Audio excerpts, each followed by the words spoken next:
Hi, and welcome. You're listening to the X22 Report. My name is Dave, and this is episode 859B, and today's date is January 5th, 2016, and the title of the episode is To Close Down a Society and Control the People, Governments Come for the Guns.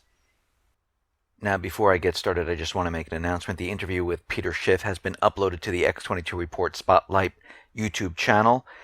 You can go right over there and take a look at the video, or you can come to the X22Report.com site, scroll down a little bit, look over to your right-hand side, you'll see the video there, or you can go to newssentinel.com, that's NEWZSENTINEL.com, and that is a site which I put together where it streams all different news stories around the world into one location. It also streams videos from different channels into one location, and it's a good way to keep up to date on what is going on in the world. Let's get into the economic collapse, political and geopolitical news.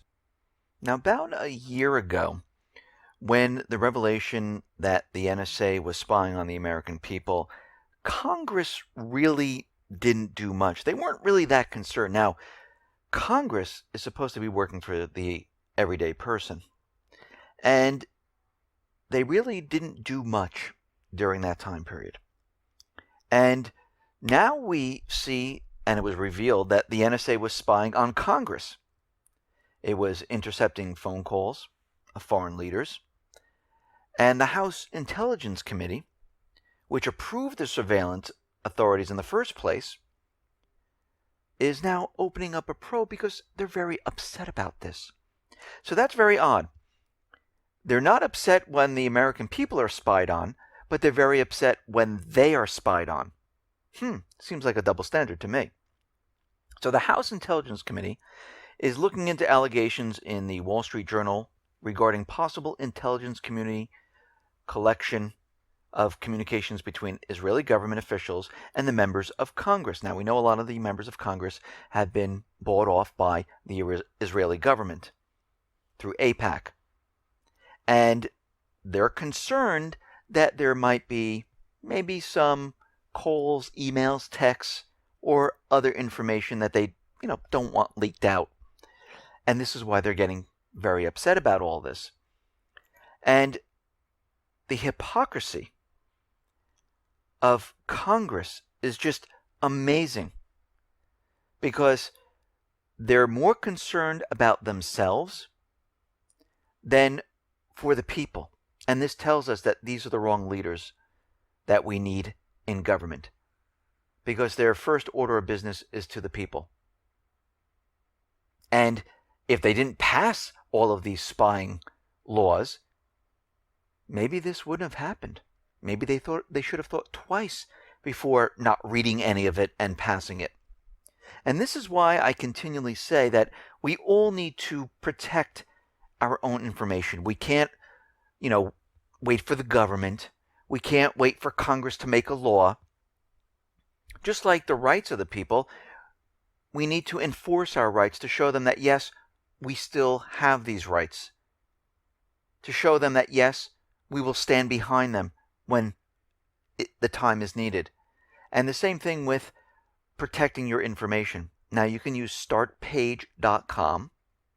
You can use, and that basically is a search engine which plugs into Google, and it hides your searches. There's also like proxies that you can use which will hide the location of where you are. But sometimes the websites don't come up that great. I do not own this site or have anything to do with it. This is just one of them that I use. You can also use an open source code to encrypt messages. I have it on my X22Report.com site. If you go to the right-hand side, scroll down a little bit, you'll see Pi Encrypt, which is an encryption method. It is open source, and you can use that. You can also sign up for encrypted email services to encrypt your email. You can also use products like blockitpocket.com. That is what they are. They're basically sleeves that you can slip in your credit card. A lot of them have this RFID chip in it. The licenses that we'll all be receiving, which will be the real ID, will also have an RFID chip in there. If you slide it into these little pouches, sleeves. They will block the signal. They also make them for iPhones, iPads, which completely blocks the signal. And we need to protect ourselves from whatever the government is doing. Just like you lock up your valuables in safes, just like you lock your house when you leave it, just like you lock your car when you leave it. You don't leave everything open. You don't give a copy of your key to the government. Well, there's no reason to give a copy of anything to the government that has to do with your electronic data. You need to keep your encryption keys separate and apart, and you need to protect yourself in any way that you want to do it. But just make sure that you do something. And you can go onto Google and research a lot of different ways of doing this.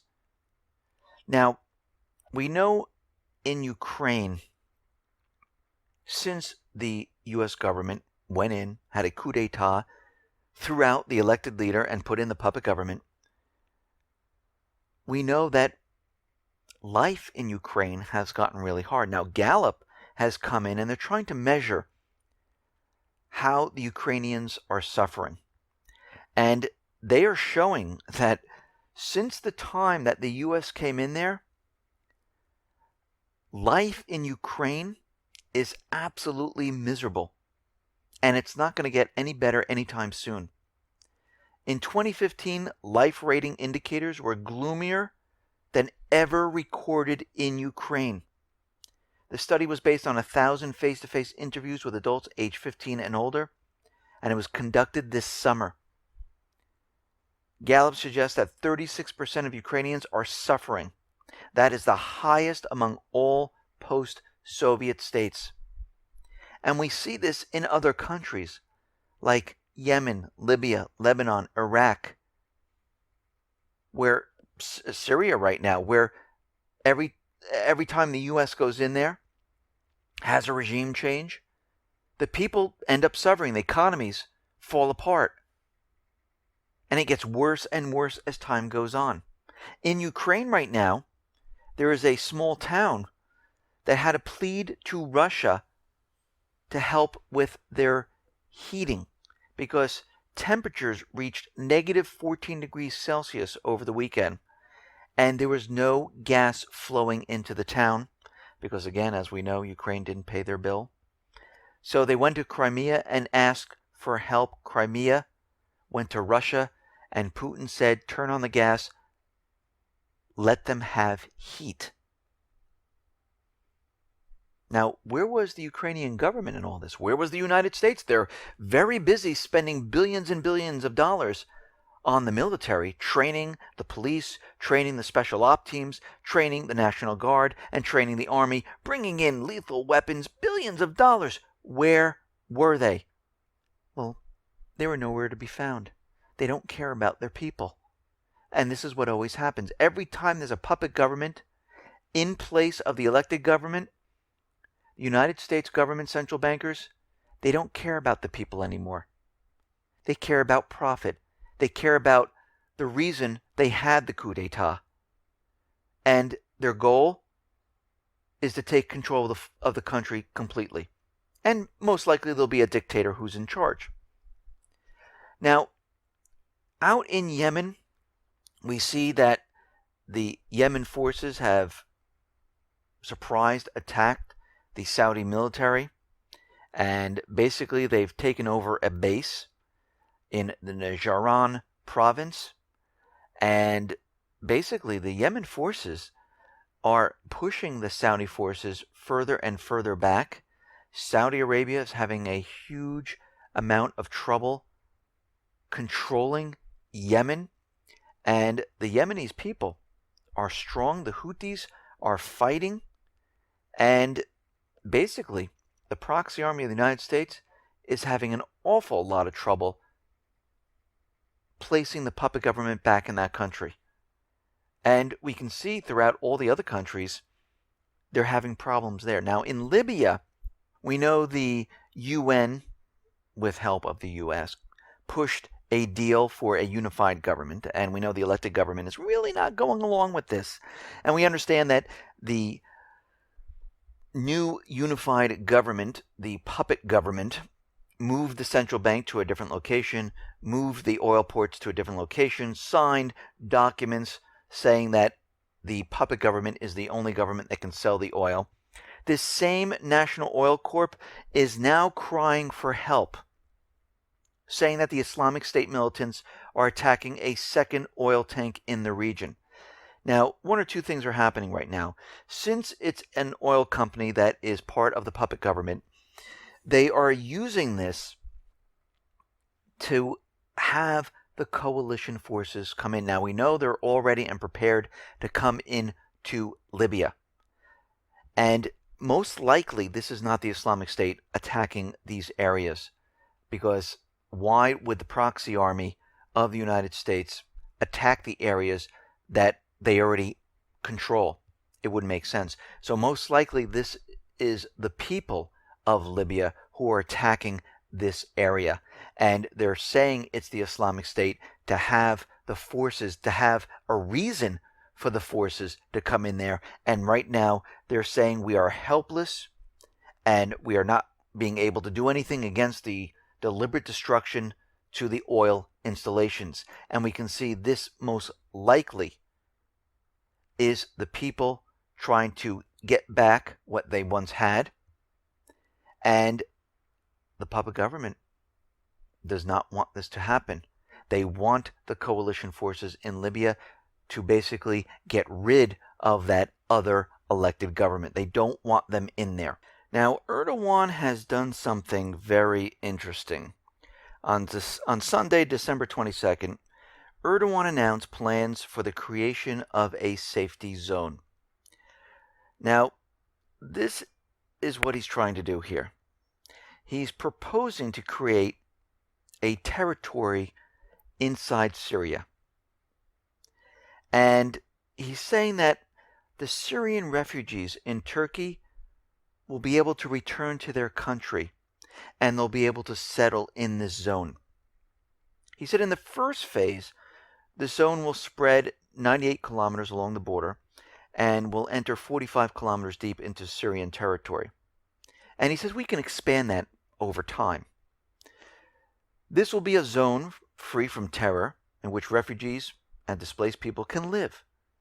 And we'll have our forces and the U.S. forces protecting these zones. Now, the question is, did he check with the Syrian government? Did he check with Russia? Did he check with anyone?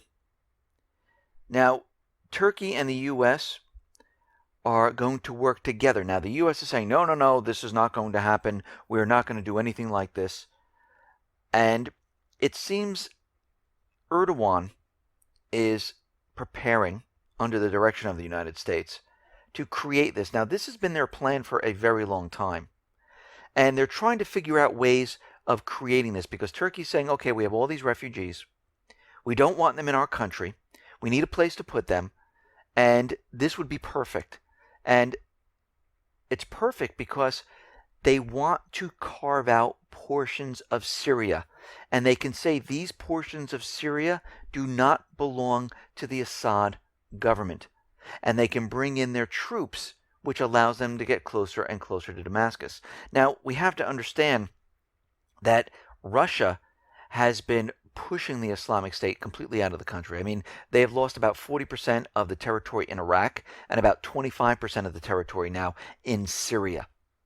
And we can see right now it's getting harder and harder for the United States to make their case in Syria as the terrorist group is being pushed out. And this is why they're pushing for this ceasefire. They want all of this to stop, to regroup, to come up with a different plan. And as the Islamic State is continually bombed and destroyed, we see the United States is causing chaos in other regions. And we're already hearing that because of what's happening in Saudi Arabia, Iran, Sudan, Bahrain, that this might, have an effect on the peace talks in Syria. So they're already throwing that out there. And at this point right now, I would expect something big to happen, because the watchdog already has says that Syria has basically destroyed 100% of their chemical weapons. So they can't really use that anymore because they went through and there are no chemical weapons in there. The UN watchdog has found that there is evidence of sarin gas usage inside Syria. Now, it doesn't mean that Assad was using it. Russia is saying they have proof that it was the Islamic State. And we know that Turkey supplied the Islamic State, which is the proxy army of the United States government central bankers, with sarin gas. So we can see right now everything the U.S. government has been telling us about what has been going on in Syria has been a complete and utter lie.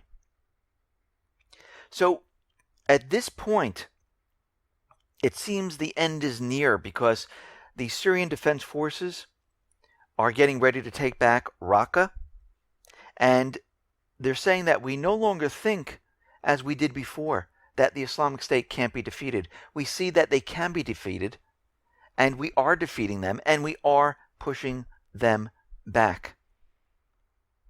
Now, I wanted to talk about what Obama did today, about his presidential decree on gun control. Now, the act that he is pushing, now I don't know if it's an executive order because I looked on the Washington website. I see his memorandum on different pieces of the gun control, but I don't see an executive order. And I think this is more of a rule change to certain agencies within the government. And we see that whatever he's doing is completely not constitutional, and it infringes on the Second Amendment. But he's figuring out a way to weasel around everything and to create some type of gun control law. And we have to remember, Congress, not the executive branch, defines crimes, because within his act that he's creating, it's defining a crime. And we'll discuss that in a little bit. But I wanted to go back to Germany's Weimar Republic. And the executive had the authority to issue emergency decrees back then, not passed by the Reichstag, the legislative body. And one such decree, issued in 1931, provided for the registration of firearms and authorized their confiscation if public security so required it. The Interior Minister warned that the registration records must be carefully protected so as not to fall into the hands of radical elements. Well, it fell into hands of radical elements. That was Hitler and the Nazi Party, who took power in 1933. They used the registration records to disarm political opponents, such as the Social Democrats, the Jews, and all other enemies of the state. They ruled by emergency decrees, and it became the standard, and the Reichstag simply quit passing any laws. And we are seeing the beginning stages of this. And we need to understand why Obama is doing this, and we'll get into that in a little bit. But remember, the founders of this nation entrusted the lawmaking power to Congress alone in both good and bad times. All legislative powers herein granted shall be vested in a Congress, and the President shall take care that the laws be faithfully executed. Remember that. So the President's attempt to amend the Gun Control Act or anything else cannot originate from him. Now, according to his fact sheet, Obama has directed the Departments of Defense, Justice, and Homeland Security to conduct a sponsor research into gun safety technology. Basically, they're looking at smart gun technology. Now, this was a memorandum which he created, and he wants to use biometric readers on guns, and they'll use palm prints, fingerprints. You might have a bracelet, but there's a problem with all of this. In a life and death struggle, you might have blood or something on your hands that might block fingerprint or palm print. Now, if the smart gun is activated via radio frequency identification, Smart guns that work by being paired with a watch or bracelet are self-defeating because the thief who currently steals a gun would simply have to form the habit of stealing the bracelet too. And the thief could then conceivably go on shooting spree with a stolen gun and his bracelet that he's wearing, or she.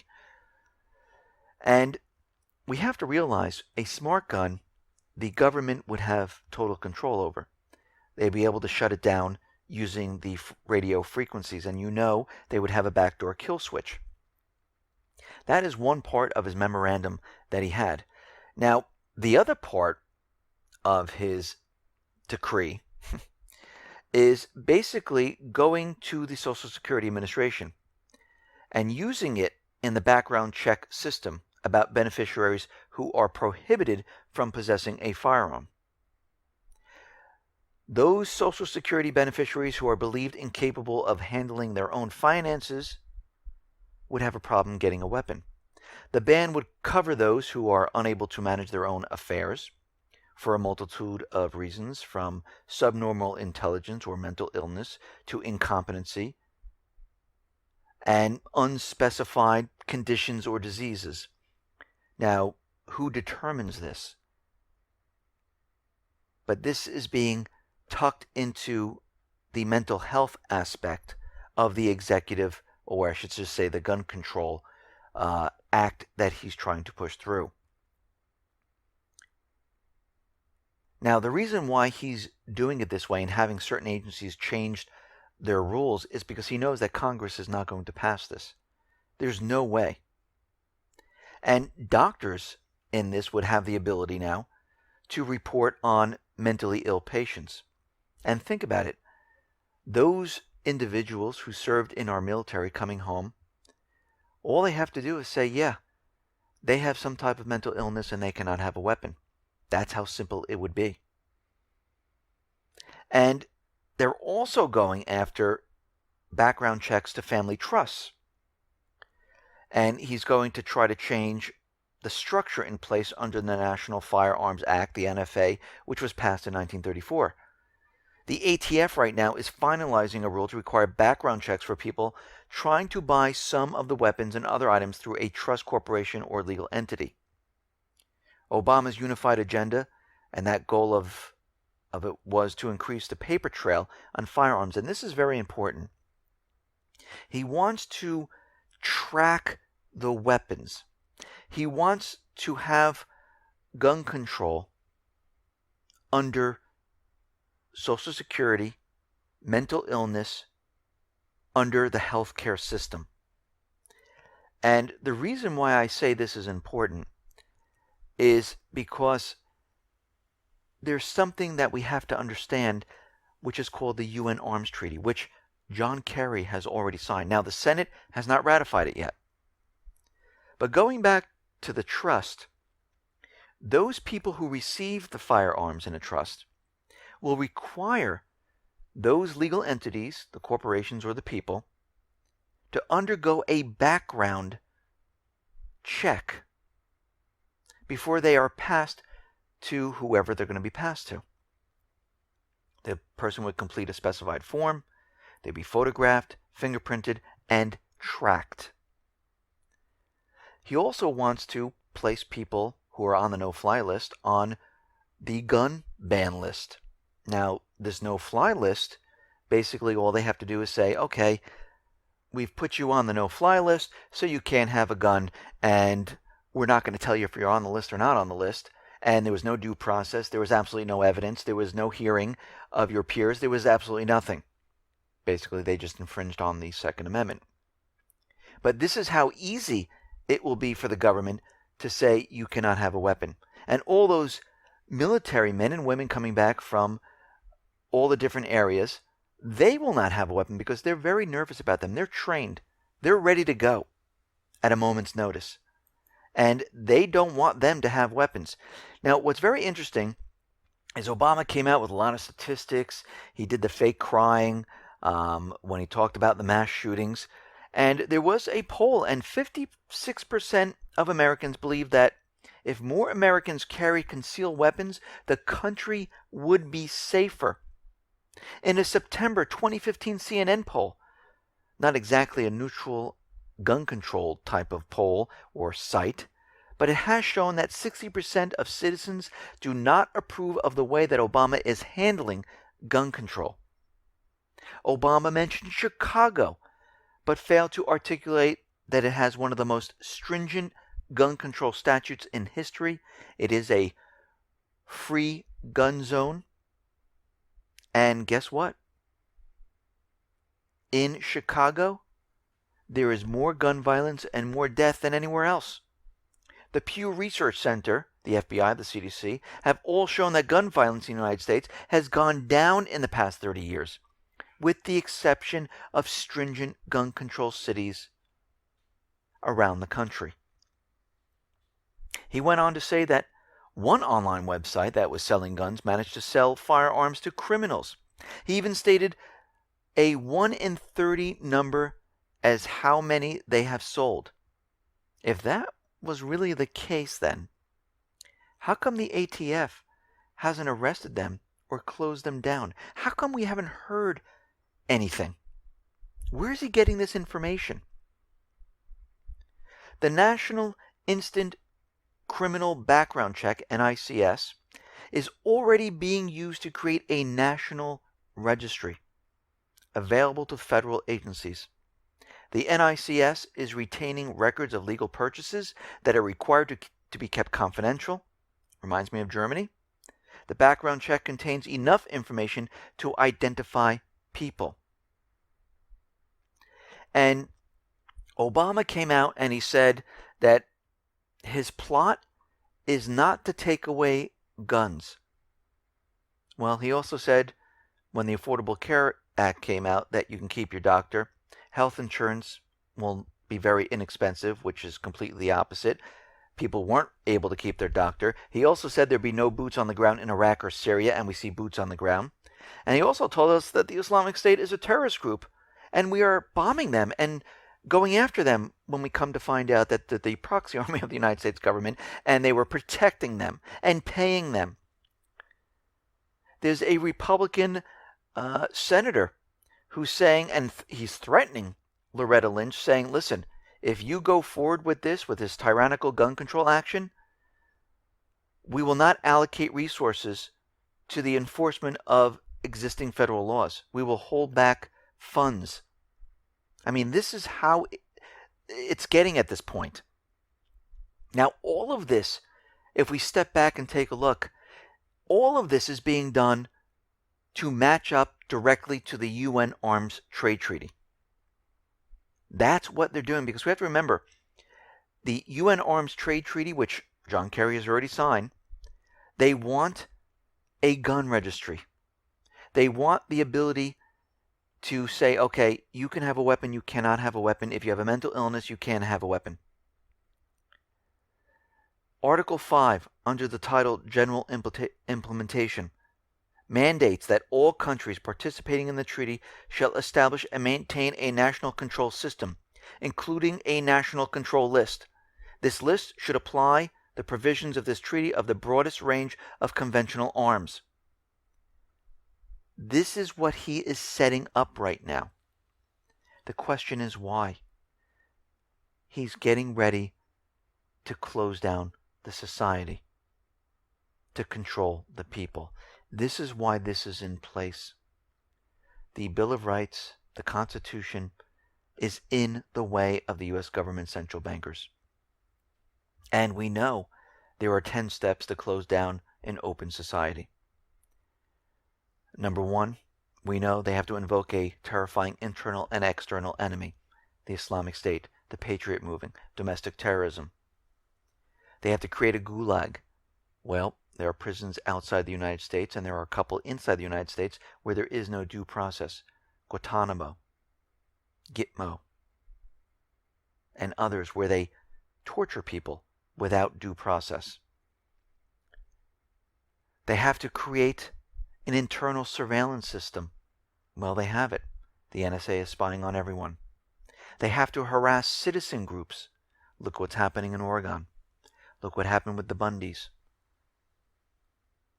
They have to engage in arbitrary detention and release. Look what's happening in Chicago with that black site. And there's probably many more that we don't even know about. They have to target key individuals, constitutionalists, journalists, bloggers, patriots. They're already doing this. They have to control the press. They control the corporate media. They do not control the internet, the alternative media. This is what they want control of. Dissent equals treason. We are already hearing about this. If you don't agree with the government, you're against the government. Suspend the rule of law. We notice the government does not follow the rule of law. We notice that Obama is going around the rule of law and creating his own laws. Take away the weapons from the people. Control the people. Then you have full control of the society and you closed it down. This is what we are seeing. It's happening in front of our eyes. Listen, everyone, thanks a lot for listening. Be well, be safe, and especially be prepared. Thanks a lot.